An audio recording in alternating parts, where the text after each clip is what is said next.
Hey, what's up guys? This is Dan here with a video of my 22 Hyundai Elantra N, but more specifically, I wanted to talk about having a new car, modifying it, tuning it, doing anything engine related really, or just modifying it in general, doing suspension, tires, rims, and how that can potentially affect warranty claims because your car's still new and it does come with a warranty.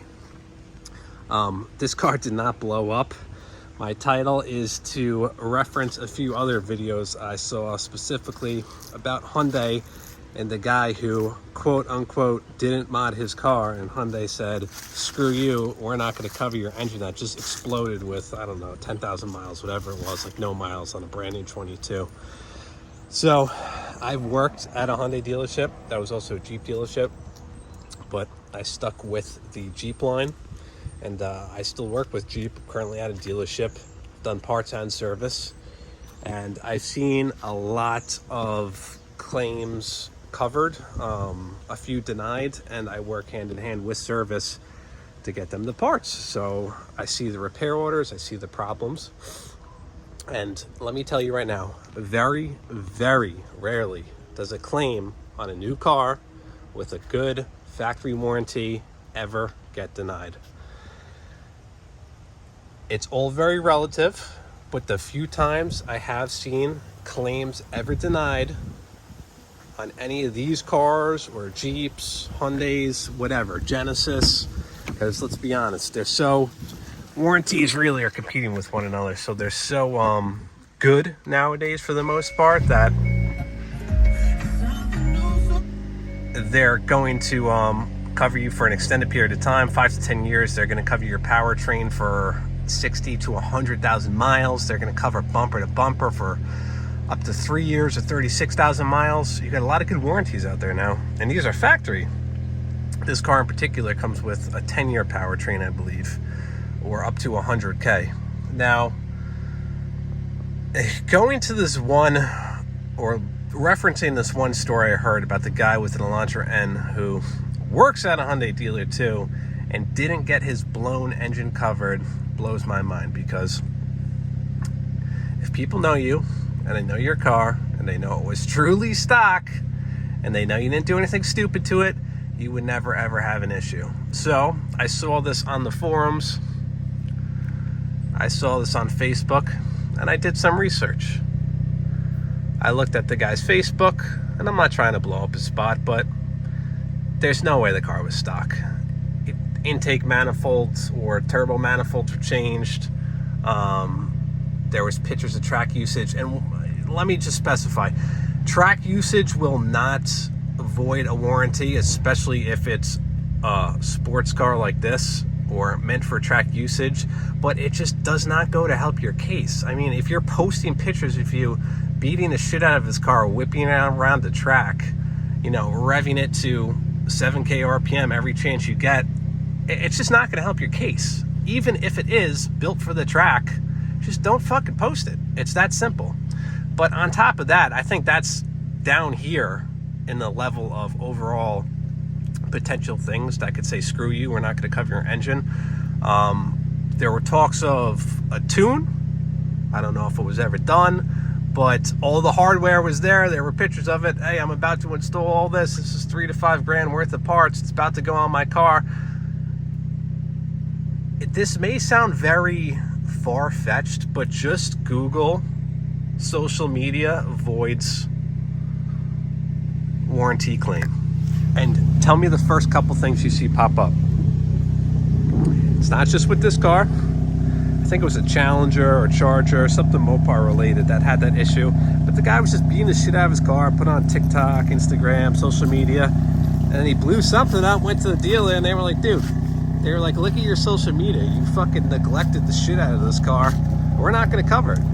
Go pound sand. So it's all relative. If you are that open about what you're doing to your car, even if you didn't do it, I'm not saying this guy actually tuned it. I'm not saying he actually modified it.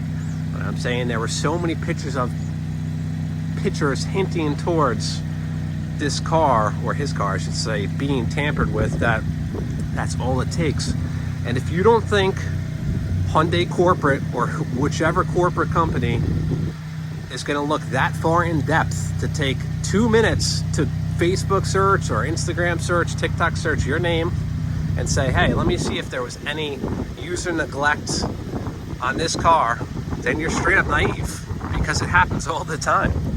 Especially when you factor in a warranty claim where the engine's, I don't know, $6,000, the labor, where you're paying a technician, the parts, everything else, it's probably at least a $10,000 job.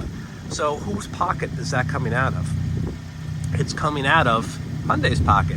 So instead of just giving it a green light and saying, yeah, cover the motor, what the fuck? They're going to probably say, hey, let me see if there was any foul play involved here. Let me look it up. But I digress. It is all relative. It depends on who you know. And this guy should have known people. It's very surprising. He worked at a Hyundai dealership. Knowing the service manager really goes a long way, unless there was some sort of bad blood. But when I say it's all relative, my 2 cars ago I had an STI, and when I got it new, I tuned it. I did a Cobb tune, a can tune. I got the access port I plugged in, I tuned it. 2 weeks later, I was storing random cam position codes, and I was like, what the hell's wrong with my car? Long story short, something happened with the tune, and it's caused like a single circuit in my PCM to fry. Like, go figure, what are the odds? It took him a month to diagnose it, but I knew the parts guys over there, and I met up with the service manager prior, and I was like, dude, listen, I just bought this car from you guys. I take incredible care of my cars. I don't beat the shit out of it. I'm like, listen, I want to be honest. It just has a tune and exhaust. I tuned it 2 weeks ago. I'm having this issue. I'm like, what do you suggest? I want to be honest with you because I don't want to jerk you guys off. I need my car fixed. And he's like, listen, I really appreciate that. He's like, uninstall the tune, take it in. I'll see what I can do for you. I was like, all right, thanks. Take it in, wait a few weeks. It was very hard for them to diagnose because, like I said, it was such a specific issue revolving around the PCM. It just was very time consuming, but long story short, I was honest. I knew the right people. They covered a new PCM and the labor involved, and then said, listen, just go back to stock, pay to have your downpipe swapped with the stock one, and we'll call it a day. So I did that, and then I was just happy to stay stock after that.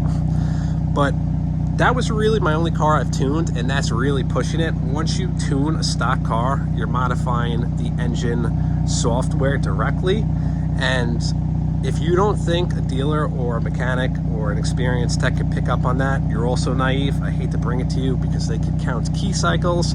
They could see how many times your PCM, ECM was flashed. These cars are so advanced nowadays, it like hard logs it in the firmware of the car. You can't delete it unless you have another PCM. They can 100% see if your car was tuned, especially if you want to install it. So don't think tuning your car and then blowing it up and then just uninstalling the tune is gonna make you good to go for a warranty repair, because it's not. The last thing I want to mention is a lot of people say they have to prove the issue was caused by your modification. So if I blow up my engine tomorrow and they try to say, oh, it's because you put rims and tires on the car, yeah, I'm going to laugh at them and they're going to have to cover my repair, because that has nothing to do with the engine. However, if you tune your car, which most people do, that is such an umbrella modification, because you're modifying the powertrain in a sense. You're modifying the engine, you're modifying the boost, you're modifying the timing. So then they could blame so many things on the tune, and you're really shit out of luck. There's nothing you can do about it. That's why tuning your car specifically is such a double-edged sword. I mean, would I recommend it at this point? No. I mean, my last 2 cars I just didn't tune because I didn't want to deal with the headaches. Do I think if I really tried to work it out and tune it and talk to the right people, and God forbid there was an issue, I could figure something out? Yeah, but I'd rather just have the peace of mind, to be honest. So I've seen it go both ways, but in all my years of working at a dealership as a parts advisor, in service, just doing repair order work in general, I very, very rarely seen new car claims denied. Unless the car was blatantly modified. Like, hey, look at my social media. Check this out. I'm throwing a new turbo on. Check out my new tune I'm about to install. Check out my new turbo inlet. Check out my new manifold. Like I said, Google social media denies warranty claim. You guys got to just be smart about it. You can modify cars. You could put coilovers on. You could put rims on. You could put a cold air intake on. You could put exhaust on. Nobody's going to care. Once you start attaching shit to the engine, like a downpipe, and you start modifying the specific parameters of the engine through a tune, like boost and timing and all that good stuff, you're really rolling the dice. So unless you know somebody very well at a dealership, or you're really confident in your abilities to get rid of that tune, get a second PCM, then I wouldn't roll the dice, and I would just be happy with what you have, because these cars nowadays come with good warranties, and why bother avoiding it right away? Don't think there's not a way in their system to write, this guy fucked with his car, warranty voided, and flag you in a system, because that exists too. I mean, it's just, dealers obviously have the technology to diagnose your cars, so why wouldn't they have the technology to flag it or look into it further to see if there was any questionable play? So that's my take on it. Dealerships are douches. Trust me, I work in one, but they will help you out, especially if you bought the car from them. So just be smart about it. And if you are going to modify it, just maybe not post every little thing to social media, and you should be fine. So if you guys got any questions, let me know. I'll be happy to answer. If you like this video, please like and subscribe, and I'll be talking to you guys soon. Thank you.